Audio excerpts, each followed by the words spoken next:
国际广播电台 Itt a Kínai Nemzetközi Rádió. Pekingből közvetítjük magyar nyelvű adásunkat.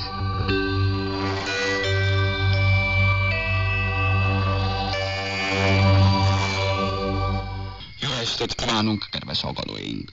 A Kínai Nemzetközi Rádió hétvégi adását hallják Pekingből rövid és középhullámon. Hétvégi adásunkban zenés összeállítással és alapvető információkkal szolgálunk a hagyományos kínai kultúráról. Várjuk javaslataikat, véleményüket és hozzászólásaikat postai levélben, rádiónk Facebook oldalán, de akár honlapokon is hagyhatnak üzenetet műsorainkról. A rövid és középhullámon sugárzott adásunk mellett ajánljuk figyelmükbe a honlapunkat, amely a hungarian.cri.cn címen érhető el. De ne feledkezzenek meg Panoráma című magazinunkról, amelynek legfrissebb száma már kapható a Jobb Magyarországi újság árusoknál.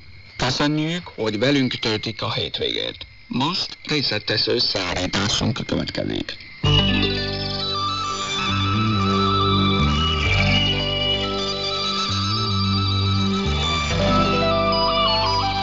Kínai kulturális híradó.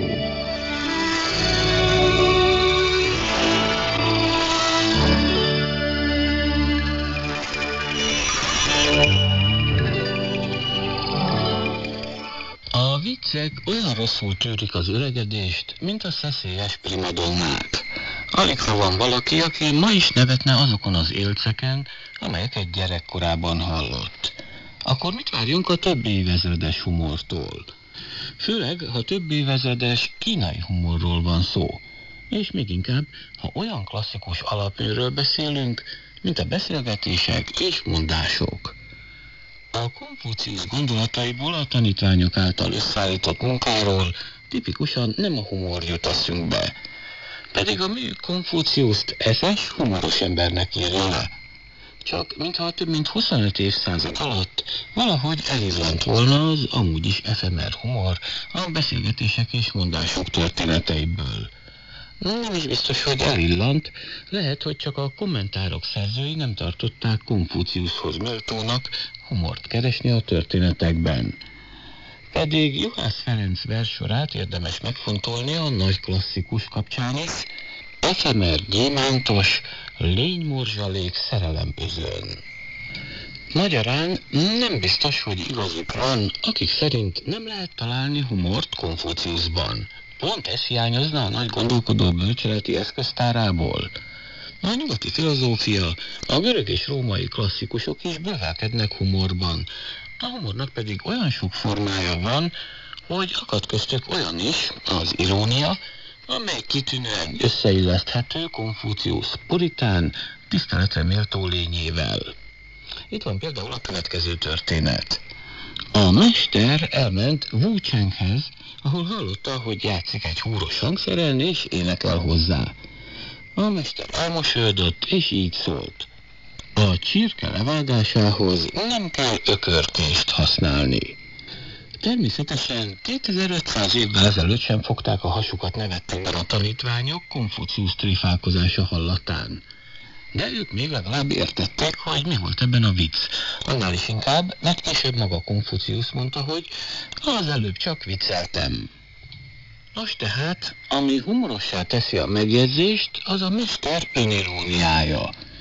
Konfuciusz nem volt hiány az ambíciónak, és ahogy ma mondanánk, volt mire szerénynek lennie. Ugyanakkor ő, aki 10 000 harci szekérrel rendelkező államot szeretett volna igazgatni, a valóságban szerény körülmények között élő vándortanító volt. Az ágyúval lő verébre szólás rokonságába tartozó ironikus mondását mai viszonyokra például úgy ültethetnénk át, hogy nem kell Deep Blue a 2x2 kiszámításához. A következő történetet is teljesen komolyan veszik a kommentárok, holott első olvasásra még a naív olvasónak is inkább viccelődésnek tűnik. Qi Wenci mindig 3-szor átgondolta, mielőtt cselekedett volna. Amikor a mesternek ezt elmondták, ő így kommentálta. 2-szer is elég. A kommentárok szerint itt arra utalt Konfuciusz, hogy elég kétszer meggondolni, hogy mit cselekedjünk, nincs szükség 3-szor is átgondolni a dolgokat. De vajon Konfuciusz is matematikai feladványként gondolt volna arra, hogy hányszor kell megfontolnunk cselekedeteinket? És vajon milyen aritmetikai megfontolásból jött ki neki éppen 2? Nem, mintha a mester inkább viccelt volna azon, hogy valaki mindig minden cselekedetét éppen 3-szor gondolja át. Azt is, ha fogából akarja kipiszkálni az ételmaradékot, de azt is, ha családot akar alapítani, vagy el akar költözni egy másik államba. És végül még egy utolsó példa Konfuciusz humorára, az előzőknél is enigmatikusabb történetben. Egyszer Konfuciusz megkérdezte a tanítványait arról, hogy mit szeretnének elérni az életben. Valamennyien észszerű, tisztességes, tiszteletre méltó ambícióról számoltak be. Az egyetlen kivétel a Tien nevű tanítvány volt, aki ezt mondta. Tavasz végén, amikor már készen vannak az új tavaszi ruhák, 5-6 felnőttel és 7-8 fiúval együtt szeretnék a Jé folyóhoz menni fürdeni, és élvezni a szellők fúvallatát. Vagy pedig szeretném, ha verseket szavalva térnénk együtt haza. A mester sóhajtott, és ezt mondta. Én Tient támogatom. Komolyan gondolhatja valaki, hogy Konfuciusz legnagyobb ambíciója egy késő tavaszi fürdőzés volt? Akkor úgy járunk, mint Gvadányi Pöstjényi Förödés című munkájában a fürdőzés közben gatyáját vesztett legény, aki strucmadárt követvén szorult ügyébe, béfegte szemeit és valavéltébe, hogy így majd senkinek nem tűnik szemébe. De bizony, hogy mindenkinek szemébe tűnhet a régi kommentárok íróinak tanástalansága. Ugyanis így magyarázták meg a beszélgetések és mondások idézett részét. Konfuciusz elismeréssel szólt arról, hogy Tien jól ismerte az évszakokat. Nos, ha Konfuciusz válaszát nem is, a magyarázatot mindenképpen viccesnek kell tartanunk.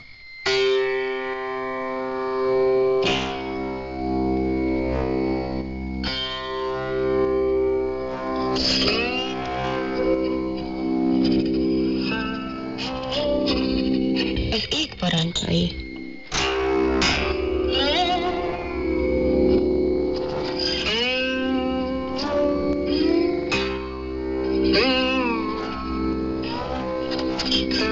Ne dagadjon a keblünk.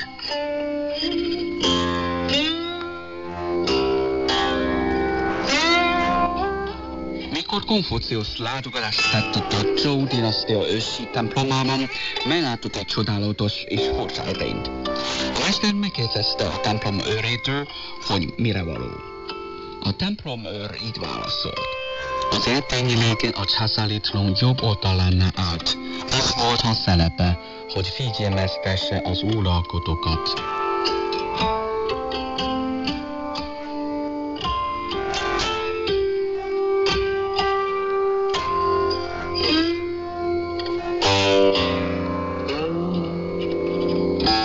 Konfuciusz azt mondta, az edény csodálatos, ő maga pedig szerencsés.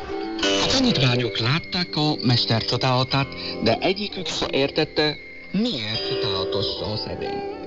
Konfuciusz utasította őket. Töltsetek bele vizet. A tanítványok kezdtek vizet önteni az edénybe. Amikor félig volt víze, az edény még szilárdan állt. Ám amikor tele lett a vízzel, az edény fetört, és kiömlött belőle az összes víz, egy csepp sem maradt benne. Konfuciusz nagyot sohajtott, és mondta. Ez a felfúvalkodás következménye.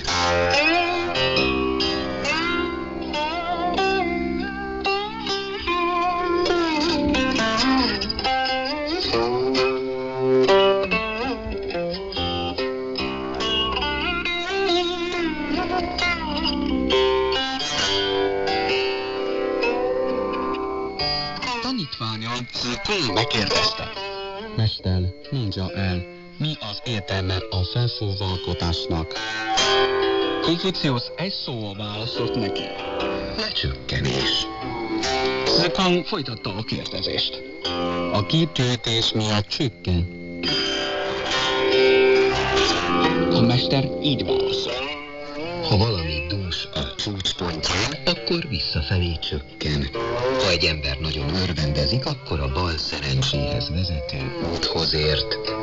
Ha a nap a zenitre ért, utána lefelé süllyed. A teli hold után a fogyó holdján. Ezért azok, akik bölcsen gondolkodnak, ostobaságot mutatva védik meg magukat. Azok, akik a világ legjobb szolgálatait szerezték meg, elvonulva védik magukat. Azok, akik dúsgazdagok, szerénységgel védik meg magukat. Amit említettem, az az úgynevezett visszafogott önkorlátozás.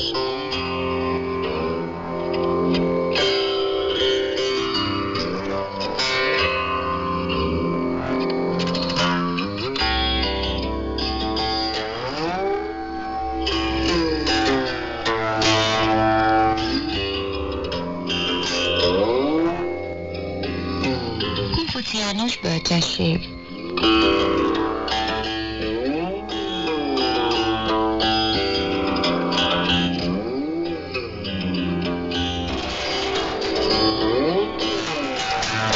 A konfucianizmust is magába foglaló ősi kínai filozófiában a szerénység a legkiemelkedőbb erény. Ezért állították az ősi kínai bölcsek, hogy az ég előnyben részesíti azt az embert, aki szerény, és megbünteti azt, aki felfogalkodott a bőrrel.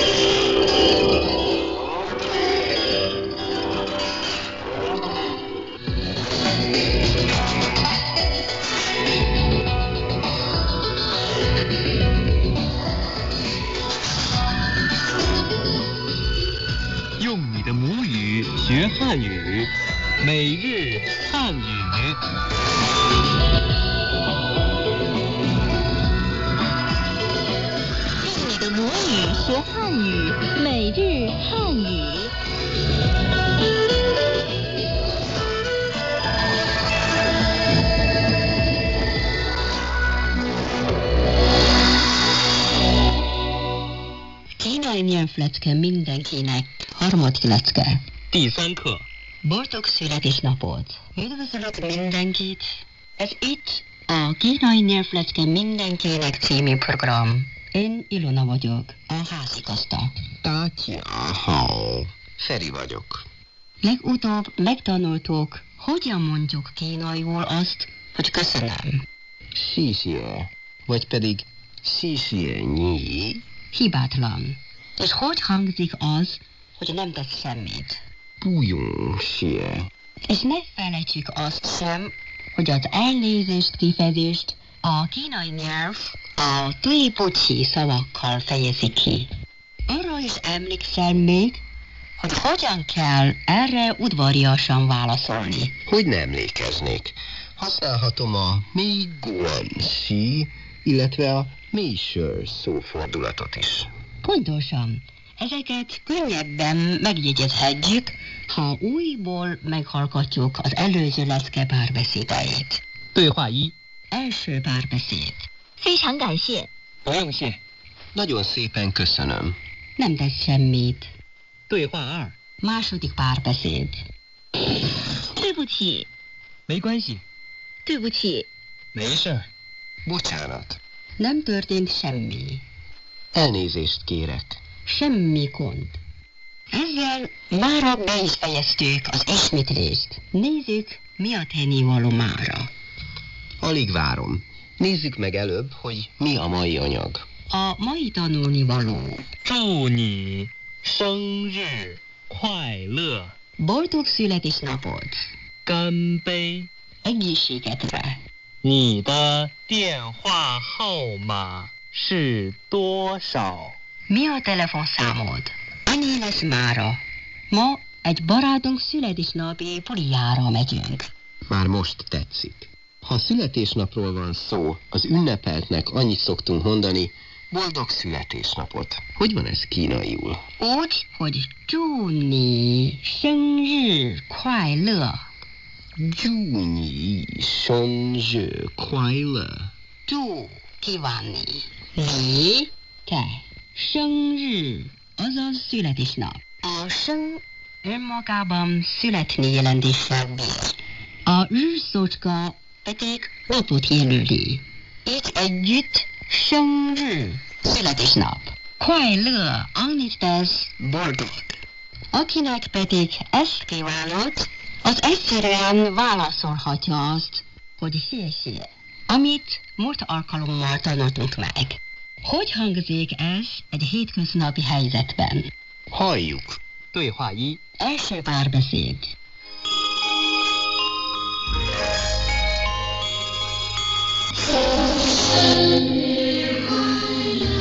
这是我妹妹，今天是她生日，祝你生日快乐。谢谢。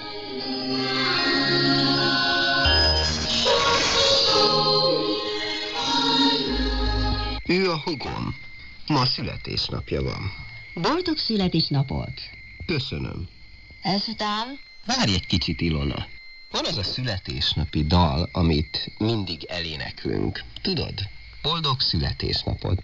Ennek van kínai változata is. Ha ugyanaz a dallam, akkor könnyebben megjegyezhetnénk a kifejezést. kitűnő ötlet. Van ilyen. Hallgassuk csak. De jó.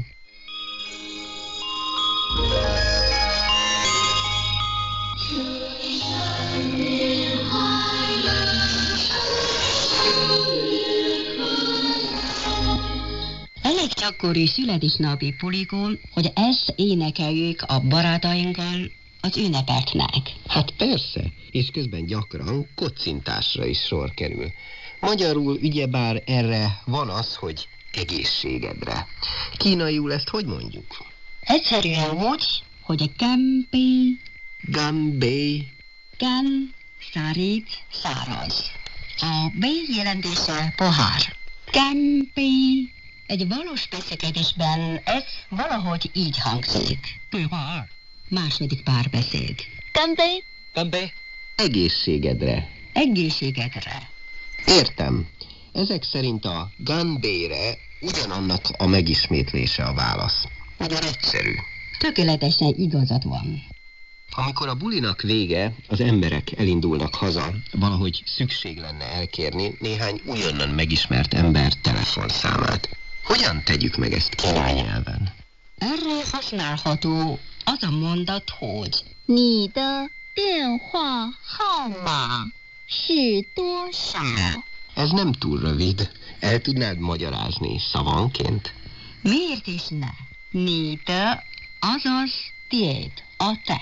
电话 az magát a telefont jelenti. 号码 szám. 电话 号码 együtt annyit tesz telefonszám.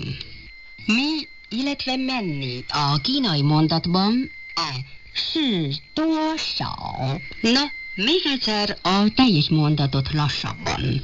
你的电话号码是多少？ Hallgassuk meg a párbeszédet, és lássuk, hogy megértesz-e mindent. Megpróbálom. 对话三， Harmadik párbeszéd. 你的电话号码是多少？ 1、2、3、4、5、6、7、8。 Mi a telefonszámad? 1, 2, 3, 4, 5, 6, 7, 8. Megvan? Ne haragudj, ez nekem egy kicsit gyors. Nem tudtam követni. A nulla kínaiul léng. Lian? 1, 2, 3, E, R. San. I. R. Sun. Hogy van tovább? 4, 5, 6. Si. O. Liu. S. Wu. Liu. A 7, Ti. Ki. Akkor a 8 és a 9? Pa. És Tiu. Pá. Qiu.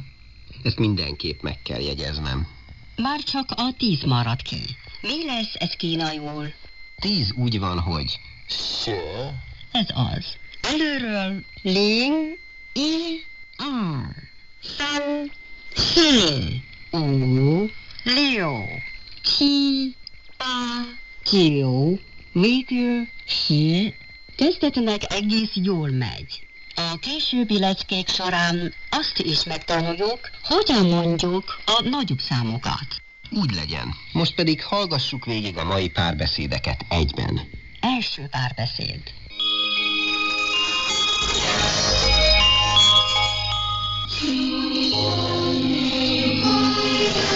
这是我妹妹，今天是她生日。祝你生日快乐。谢谢。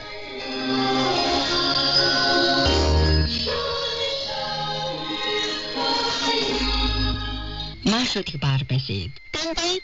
干杯！ Harmadik párbeszéd. 你的电话号码是多少？ 1, 2, 3, 4, 5, 6, 7, 8. Most pedig következik az ismerkedés a kínai kultúrával. Ismerkedés a kínai kultúrával. Kínában teljesen általános dolog az embereket a korukról kérdezni. Ebből érződik, hogy a másik személy valamennyire érdeklődést mutat a megkérdezett felé. Így például, ha egy idősebb embert megkérdezünk, hogy nyin kao su, mely annyit tesz, mennyi idős. Ez egyenes tiszteletadásnak minősül. Manapság azonban egyre többen, nők és férfiak egyaránt, túlzottan belefeledkeznek a munkába, így nem marad idejük arra, hogy partnert találjanak. A munkájukban elég sikeressé válhatnak, azonban a másik oldalon a szüleik részéről nagy a nyomás, hogy párt keressenek. Ebből az okból kifolyólag ezek az emberek érzékennyé válnak a korukra, ezért kivéve, ha a kapcsolat nagyon közeli, jobb, ha nem érdeklődünk a koruk felől.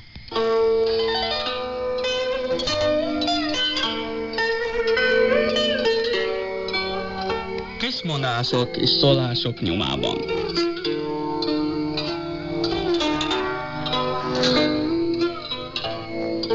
Kedves hallgatóink! A most következő esetet semmilyen komoly könyvben nem jegyezték fel, és gyakorlatilag nem is történhetett így. Azért kerül adásunkba, mert érdekes, tanulságos, és mint anekdota élt a népszáján. Volt tehát valamikor egy ékszerbolt, ahol a sok áru között volt egy legértékesebb, egy nagy darab, sötétben világító gyöngy. Egy nap bejött a boltba egy vevő, aki magas áron hajlandó volt megvenni ezt a nagy gyöngyöt azzal a feltétellel, hogy mivel a felesége nyagába akarta függeszteni, a boltos fűzön át selyemzirnát a gyöngyön. Sajnos a gyöngyben a lyuk görbe volt, ezért a boltos sehogy sem tudott selyemzirnát átfűzni rajta. Nem volt más választása, mint Konfuciuszhoz, az okos emberhez fordulni. Ő a legnagyobb tudású ember királyságunkban. Segítsen nekem átfűzni ezt a selyemzirnát a gyöngyön. Konfuciusz törte a fejét, nem talált megoldást. Körbe fogták a mestert a tanítmányai, azok sem jutottak semmire. Konfuciusz növére csodálkozott a látványon. Átjött hozzájuk érdeklődni. Konfuciusz elmesélte mind többrenknek. Nővére azt tanácsolta, fogjatok meg egy hangyát, a selyemzirnát kössétek a derekára, aztán engedjétek a hangyát a lyukba, és a lyuk másik végére kenjétek egy kis mézet. A hangya át fogja vinni a selyemzirnát. Konfuciusz így is tett. Hát a hangya tényleg átvitte a selyemzirnát a lyukon. Nem kell mondani, hogy nagy volt az öröme a boltosnak is. Konfuciusz soha jutott egyet. A könyvekben csak azok a tanítások szerepelnek, hogyan kell az országot irányítani, mire kell az embereket vezetni. Csak hogy mindnyájunkat körülvesznek a köznapi dolgok. Így tehát a könyveken kívül a köznapi életből is tanulni kell.